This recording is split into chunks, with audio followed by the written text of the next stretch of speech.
We don't take sides, my parents said, while hosting my ex-wife and my brother at Sunday dinner after they destroyed my marriage. Fine, I don't take sides either. When the mortgage is due, they took a side real quick after that. Hey everyone, I-34.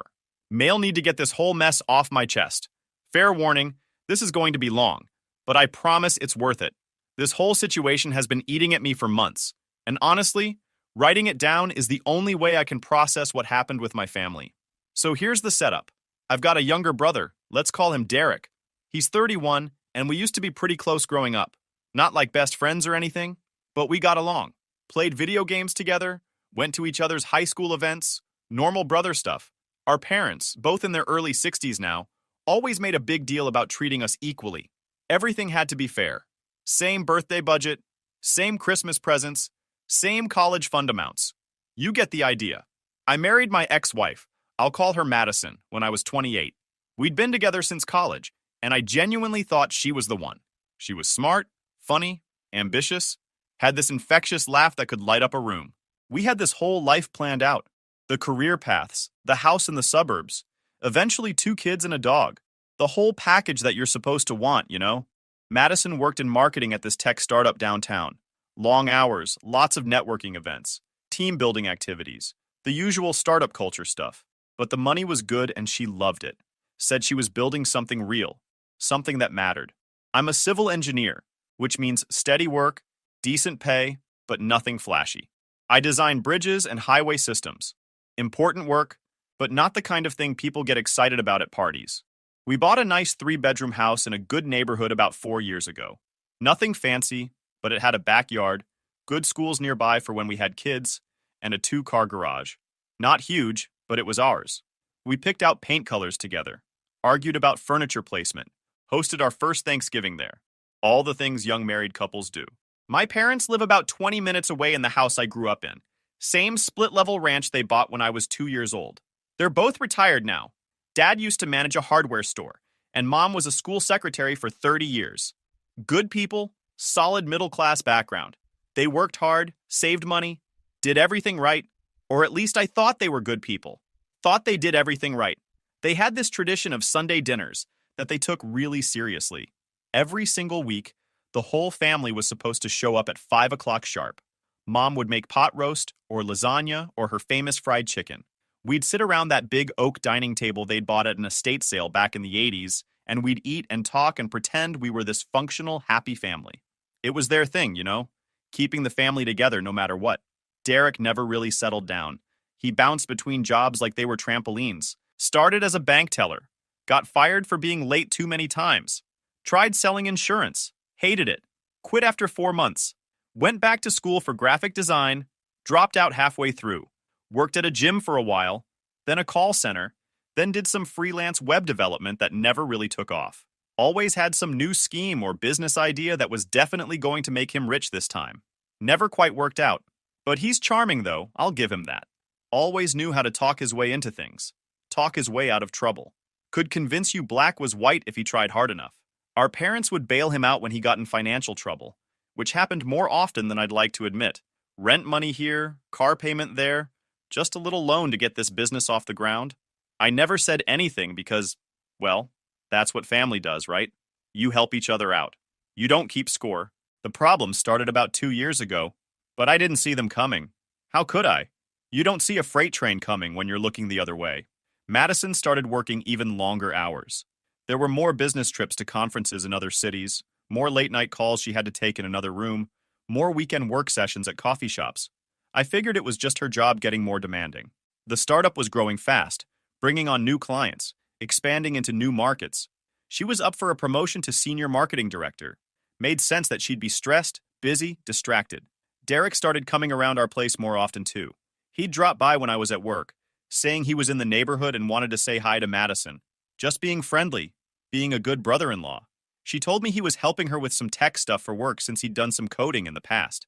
Helping her optimize their website or something. I thought it was great that they were getting along so well. Family harmony, right? Looking back now, there were so many red flags I ignored. The way Madison's phone was suddenly always face down on the table. How she started going to the gym at weird hours, like 10 o'clock at night. The new lingerie I found in her drawer that she never wore around me still had the tags on. Derek canceling plans with me last minute, but posting Instagram stories from coffee shops near our house. Madison smelling different when she came home from her late work sessions, wearing perfume she usually saved for special occasions. But you know how it is when you trust someone completely. You don't want to see what's right in front of you. You make excuses. You tell yourself you're being paranoid, that you've been watching too many true crime documentaries, that not everyone who works late is cheating. The truth came out 6 months ago in the most cliché way possible. I came home early from a work site because we finished the structural assessment ahead of schedule. Found Derek's beat-up Honda Civic in our driveway, which was weird because he'd told me earlier that day he had a job interview across town. Found the front door unlocked. Found their clothes making a trail up the stairs. Found them in our bedroom. Our bedroom. The one I'd spent 3 weekends painting that specific shade of blue-gray Madison had obsessed over from Pinterest. I don't remember much about those first few minutes. There was shouting, a lot of shouting. Madison crying, grabbing for the sheets. Derek trying to pull his pants on and explain at the same time. Something about how it just happened, how they didn't mean for it to go this far, how they'd been fighting their feelings for months. All the usual garbage people say when they get caught doing something unforgivable. I kicked them both out, told Derek to get the hell out of my house and my life, told Madison I wanted a divorce, that I'd have her stuff packed up by the end of the week, that she could stay at a hotel, or with her mother, or with Derek for all I cared. She tried to convince me to calm down, to talk it through, to go to couples therapy, to work it out. Like there was anything to work out after I found her in bed with my own brother. That night, after I'd stopped shaking, after I'd thrown away the sheets and the pillows, after I'd taken a shower so hot it left marks on my skin, I called my parents. Needed someone to talk to, you know? Someone who would be on my side. Someone who would tell me I wasn't crazy for being devastated. I drove over to their house around 9 o'clock. Dad answered the door in his ratty old bathrobe, the one Mom keeps threatening to throw away. They sat me down in the living room, made me tea I didn't drink, and I told them everything, every detail. The clothes on the stairs, the excuses, Derek's face when I walked in. And you know what they said? We need to hear Derek's side of the story. That should have been my first warning sign. But I was in shock, so I didn't really process it. My brain was still stuck on the image of my wife and my brother together. I figured they were just trying to understand the whole situation before reacting. Parents do that, right? Try to get all the facts? Stay calm in a crisis? The next day, Derek apparently went over there too. Spent 2 hours giving them his version, which I'm sure was full of excuses and manipulation and twisted logic. My parents called me after and said they needed some time to process everything. Asked me not to do anything rash. To think carefully before making any big decisions. Too late for that. I'd already called a lawyer that morning. Martin, a guy I'd worked with on some municipal projects who did family law. He'd taken one look at my face and cleared his schedule. Filed for divorce that afternoon. Started separating our finances, changing passwords, documenting everything. Madison had been the one pushing to keep everything joint, said it showed trust and partnership. Yeah, I bet she liked having access to my accounts while planning her exit strategy. The divorce was messy, really messy. Madison wanted the house, wanted half my retirement savings, wanted alimony even though she made almost as much as I did. Claimed she'd sacrificed her career advancement to support my work, which was complete garbage. But her lawyer was good at spinning stories. My lawyer was better, though. We had a prenup, thank God. Something my dad had actually insisted on, ironically. Said it was just smart business, even though he liked Madison at the time. Guess he was right about that one thing. Here's where my parents really started showing their true colors. About a month after everything imploded, after I'd moved out of the house into a depressing one-bedroom apartment across town, after I'd started sleeping more than 3 hours a night again, I got invited to Sunday dinner like normal. Just a text from Mom. Dinner at 5. See you then. Love you.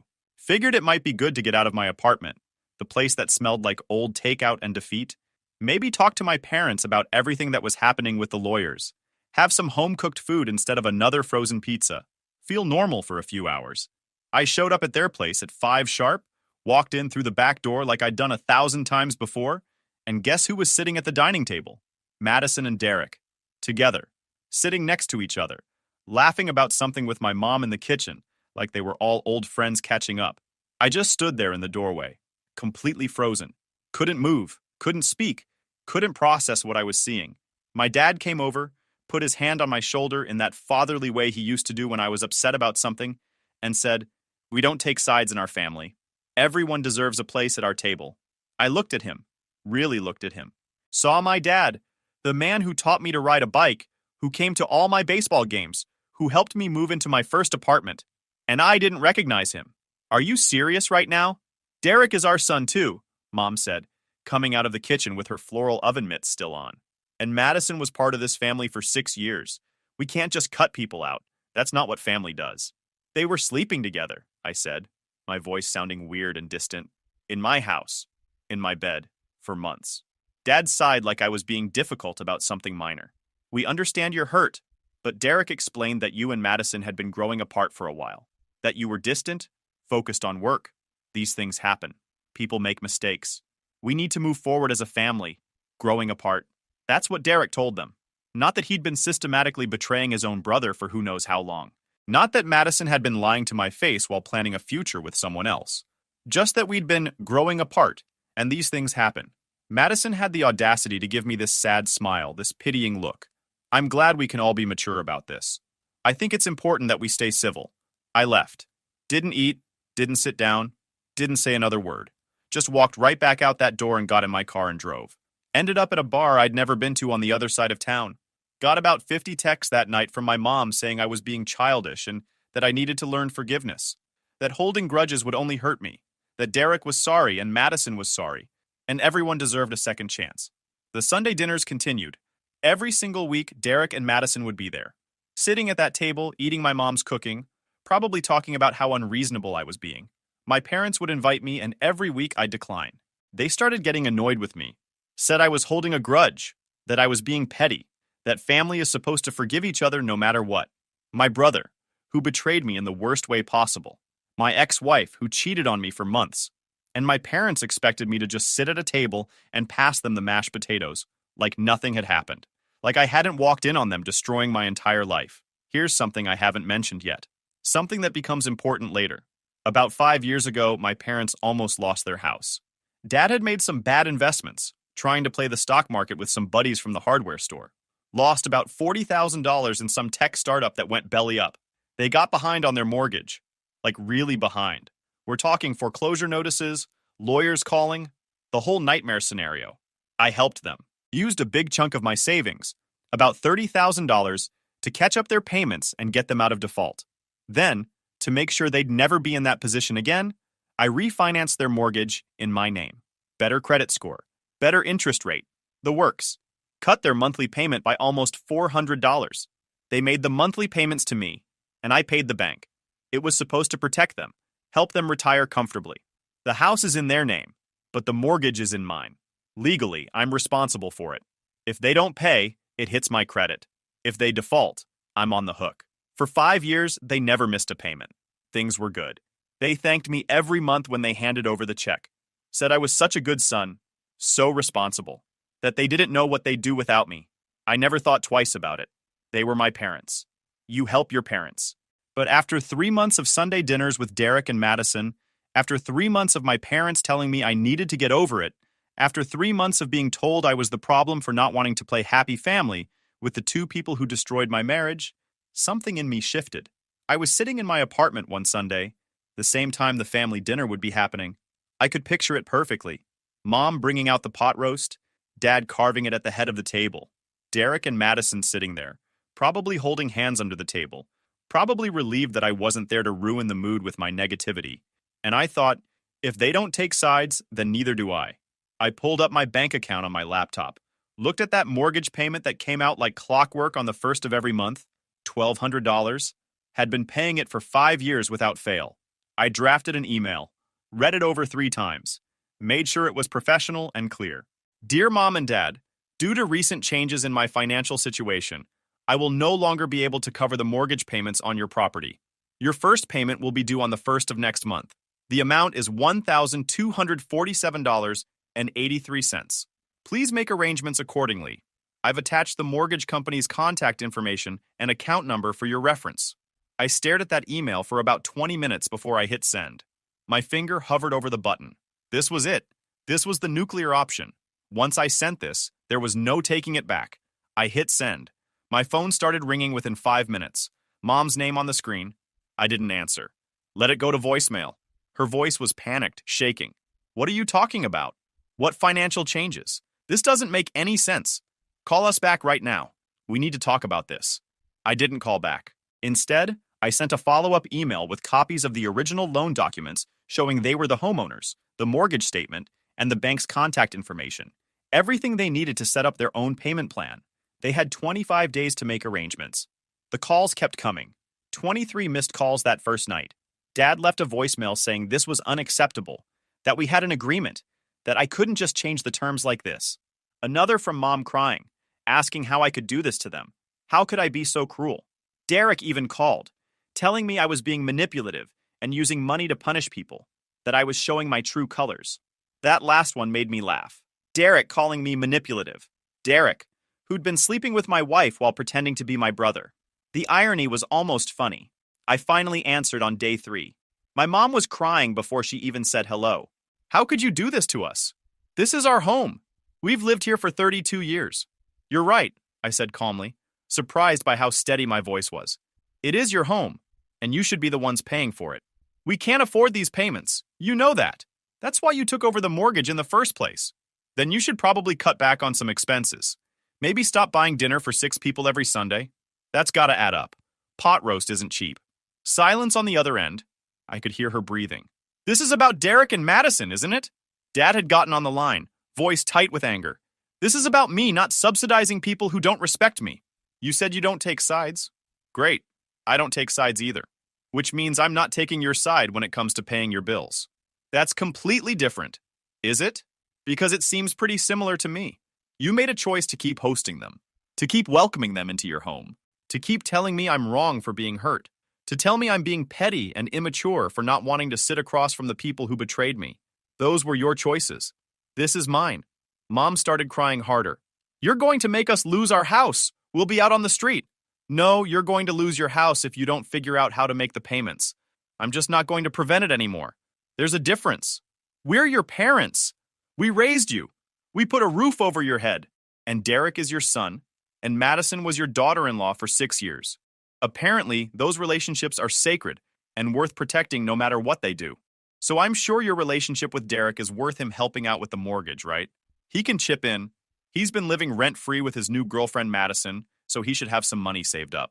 I could hear them both trying to talk over each other, voices rising, but I just hung up. The next Sunday, I didn't get an invitation to dinner.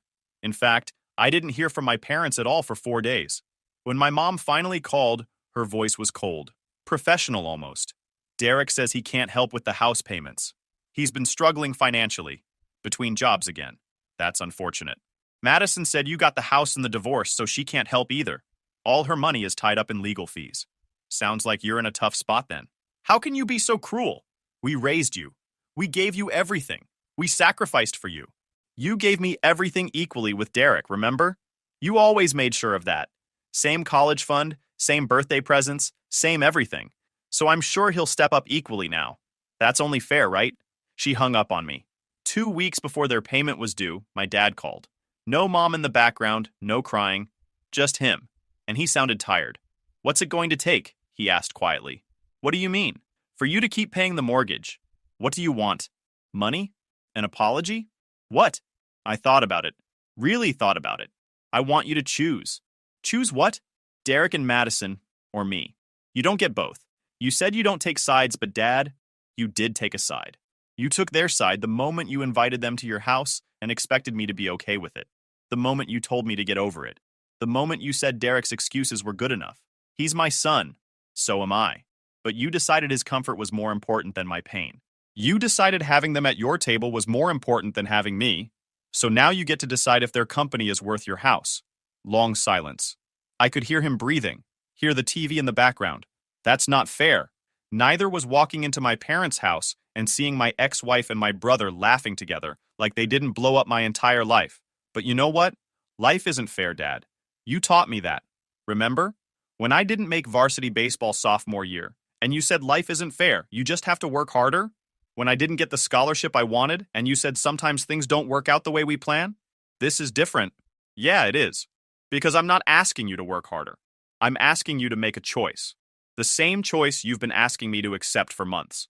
You chose to stay neutral, which meant choosing them. Now choose if they're worth $1,200 a month. He hung up. The payment was due in 10 days when Derek showed up at my apartment. I'd just gotten home from work, still had my work boots on, when I found him leaning against his car in the parking lot, arms crossed, trying to look tough. "We need to talk," he said. "No, we don't.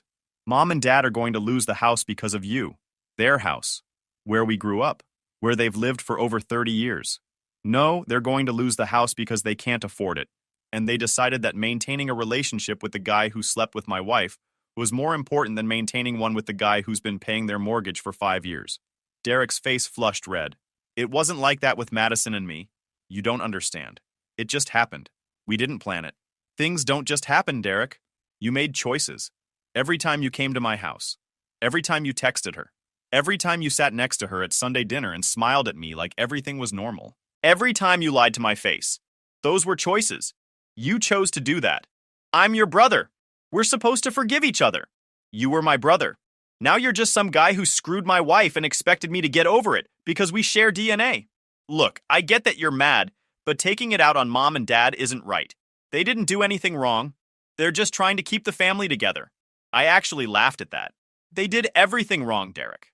They told me to forgive you when you didn't even apologize. They invited you and Madison to family dinners while I was going through a divorce. They told me I was being petty for not wanting to break bread with the people who betrayed me. They chose you, over and over again. So now they get to live with that choice. I can't help them with the house. I don't have that kind of money. I'm barely making rent. Then I guess you're not as valuable to them as they thought you were. Funny how that works." He got angry then. Started yelling about how I was being vindictive, how I was destroying the family, how Mom was having panic attacks because of me, how this was all my fault for not being able to let things go. I just went inside and locked the door. Stood there listening to him yell for about 5 minutes before he finally left. 3 days before the payment was due, both my parents showed up at my apartment. Together this time. They looked like they'd aged 10 years in the last month. I let them in because, honestly, I wanted to hear what they had to say. They sat on my second-hand couch, looking smaller than I remembered. Older. Tired. "We'll tell Derek and Madison they can't come to Sunday dinners anymore," Mom said quietly, not meeting my eyes. "If that's what you want, if that's what it takes, it's not about what I want anymore, Mom. It's about what you chose. You chose to make them feel welcome, and me feel crazy for being hurt. You chose to prioritize their feelings over mine. We were trying to keep the family together," Dad said, and he actually sounded like he believed it. "No, you were trying to avoid conflict with Derek. There's a difference. You've been avoiding conflict with Derek his whole life. Every time he screwed up, you fixed it. Every time he needed money, you gave it to him. Every time he disappointed you, you lowered your expectations instead of raising your standards. And when he screwed me over in the worst way possible, you decided that was just another thing to overlook. We love both our sons," Mom whispered. "Then you should have acted like it. You should have told Derek what he did was unforgivable. You should have supported me, not asked me to get over it. You should have chosen the son who was loyal over the son who wasn't." "What do you want us to do?" Dad asked, and he sounded genuinely confused. "Tell us. We'll do it. Just tell us what you want." That's when I realized they still didn't get it. They thought this was a negotiation, that they could say the right words and everything would go back to normal, and I'd go back to paying their bills and pretending nothing happened. "I want you to understand that choices have consequences. You chose Derek and Madison over me. You chose their comfort over my pain. Now you get to live with that choice. If Derek is worth more to you than me, then he should be worth enough to help you keep your house. But he can't. Then maybe you chose wrong. Maybe you bet on the wrong son. Maybe you should have thought about that before you told me I needed to forgive the people who destroyed my marriage." They left. The payment came due. They didn't make it. I didn't either. That's when things got really interesting. The mortgage company called me 3 days after the missed payment. Since my name was on the loan, I was the first point of contact. I explained the situation as calmly as I could. The homeowners would be making payments going forward. I was no longer involved in the financial arrangement. They weren't happy about it. Started talking about late fees and credit impacts. But I'd been a good customer for 5 years. Perfect payment history. So they said they'd give my parents some time to work it out. I called my parents, gave them the mortgage company's direct line and the account representative's name, and told them they needed to work it out. Then I blocked their numbers for a week. Needed some space from all of it. Some silence. When I unblocked them, I had 27 missed calls and about 40 texts. Most from Mom, increasingly desperate. Some from Dad, angry and then pleading. 3 from Derek calling me every name in the book. even one from Madison saying I was being cruel and vindictive. I listened to the voicemails in order. It was like hearing them go through the 5 stages of grief in real time. First, anger. How dare I do this to them? I was ungrateful. They'd raised me better than this. I was showing my true colors. They'd always known I was cold. Then, bargaining. They'd make it right. They'd talk to Derek, set boundaries. Madison wouldn't be welcome anymore. They'd do whatever I wanted. Then, depression. They were going to lose everything. How could I let this happen? They'd be homeless. They'd have nowhere to go. Finally, acceptance. They'd figured out a solution. That last message was from Dad, and his voice was flat, empty. We've worked something out with the bank. We're selling the house. Listing it this week. I sat in my car in my apartment parking lot, listening to that message 3 times. Selling the house I grew up in, the house where every Sunday dinner happened, the house where I'd learned to ride a bike in the driveway and had my high school graduation party in the backyard, the house that apparently meant so much to them that they were willing to blow up their relationship with me to keep filling it with Derek and Madison. I called Dad back. You're selling? We don't have a choice. We can't afford the payments, and we're already behind. The bank is willing to work with us if we list it immediately. Real estate agent comes tomorrow. Where will you go? There's a condo complex near the lake. 2 bedrooms. Smaller, but manageable. The mortgage will be half what it is now, maybe less. We can afford it on retirement alone. Won't need anyone's help. That last part stung. Won't need anyone's help. Won't need my help. Good. Silence on his end. Long enough that I thought he'd hung up. Then, are you happy now? Is this what you wanted? No, Dad. I'm not happy. I didn't want any of this. I wanted my wife not to cheat on me. I wanted my brother not to betray me. I wanted my parents to support me. But you couldn't just do that. You couldn't just tell Derek he was wrong. You had to stay neutral. And neutral meant choosing him. So no, I'm not happy. But I'm done being the only one who has to sacrifice. We never chose him over you. Yeah, you did. Every single Sunday you chose him. Every time you told me to forgive him, you chose him. Every time you made excuses for what he did, you chose him. Every time you told me I was being unreasonable, you chose him. I was just supposed to accept that. Well, now you get to accept this. Mom got on the line. Her voice was hollow, defeated. Derek hasn't spoken to us in 2 weeks. That surprised me. What? After we told him we couldn't afford the house and asked if he could help, even just a little bit, he stopped taking our calls. Madison, too. We haven't seen either of them. They're not answering texts. I didn't know what to say to that. Part of me felt vindicated. Part of me felt sad for them. We chose wrong, she said quietly, and I could hear her crying. You were right. We chose wrong. It didn't feel as good as I thought it would, hearing her admit it. The house closes in 30 days, Dad said, back on the line. We're doing an estate sale next weekend. If there's anything you want from your childhood room, you should come get it. I went to the estate sale. Couldn't not go, really. It was surreal, seeing all our family stuff laid out on tables with price tags attached. Mom's china that she'd inherited from her grandmother, the set she only used for Thanksgiving and Christmas. Dad's tool collection that he'd spent decades building, every wrench and screwdriver organized perfectly. The dining room table where all those Sunday dinners happened, where Derek and Madison had sat and laughed while I was falling apart. Some stranger was going to eat dinner at that table now. Some other family would make memories there. The thought made me sad in a way I didn't expect. My parents were in the garage, sorting through old holiday decorations when I found them. Mom was wrapping ornaments in newspaper, moving slowly like everything hurt. Hey, I said. Hey, Dad replied. Mom didn't look up, just kept wrapping. I'm sorry it came to this, I said. And I meant it. I really did. I hadn't wanted them to lose the house. I just wanted them to see what their neutrality had cost. What choosing Derek had cost. Are we going to be okay? Mom asked, finally looking at me. Her eyes were red. You and us. Can we fix this? I don't know, I said honestly. You hurt me. Really badly, and I know I hurt you too. Maybe we can fix it eventually, but I'm not ready yet. I need time. Dad nodded slowly. That's fair. That's more than fair.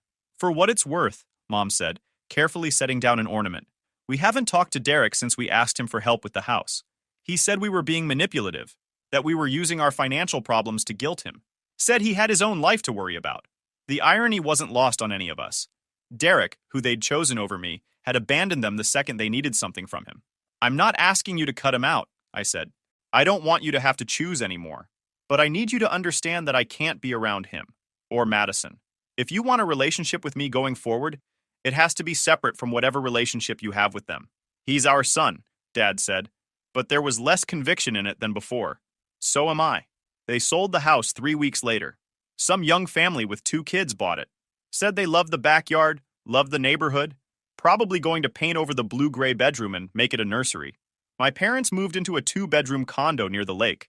It's nice, actually. Modern, updated appliances, easier to maintain. Lake view from the balcony. They seem smaller there, though. Like the reduced square footage made them physically shrink. They stopped doing Sunday dinners. Said it didn't feel right without the big dining room, without the oak table. I think the truth is it didn't feel right knowing Derek and Madison wouldn't come anyway. Knowing that their neutrality had cost them everything. We do coffee sometimes. Every other week or so. Neutral ground, a cafe halfway between my place and their condo. We talk about safe things. My work, their retirement activities, the weather, shows we're watching on Netflix. Never about Derek, never about what happened. Mom asked me about dating last week. Said she worried I'd be alone forever because of what Madison did. I told her I'd been on a few dates but nothing serious.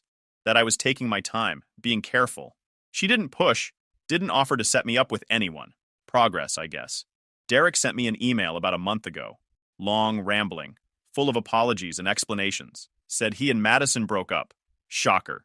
Turns out relationships built on betrayal don't have strong foundations. Who knew?